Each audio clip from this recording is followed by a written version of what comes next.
In January 2022, a website owner was fined €100 for using the Google Fonts API. Want to know why and how to avoid it yourself? All that and more, right after this.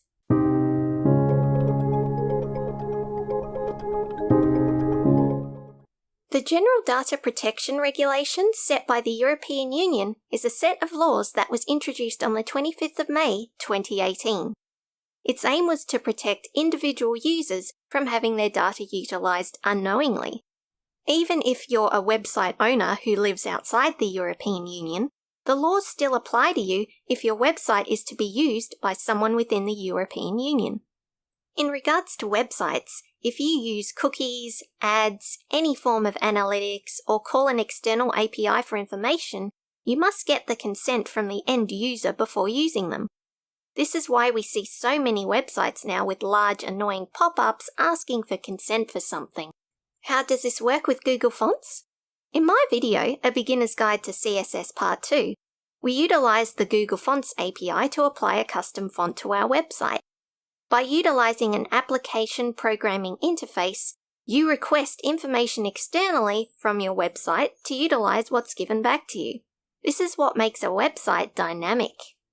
By receiving a font from the Google Font API, the German court ruled that the IP address of the user would have been sent to Google and logged without their knowledge. Because Google Fonts server is located outside the EU, it violated the GDPR, even though Google states it does not log IP addresses. Keep in mind, this document was last updated in June 2022, while the fine occurred in January 2022. While the initial fine was €100, repeat violation would see the site owner receiving a €250 fine each time, with the alternative being 6 months jail.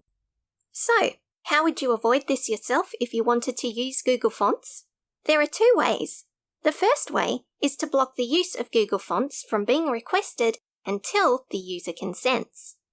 If you want to go down this route, you'll need to specify what data of theirs is being utilised and give them the option to accept or decline. The second way, and the most simplest, would be to download the Google Fonts you require and host them yourself.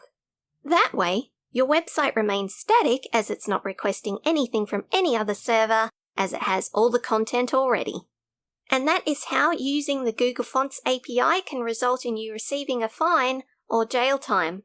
Hopefully you found this insightful and not too scary. If you're not sure how to host Google Fonts yourself and would love to learn how to do so, be sure to subscribe as a Google Fonts hosting video is not too far away. Until then, this is Micro logging out.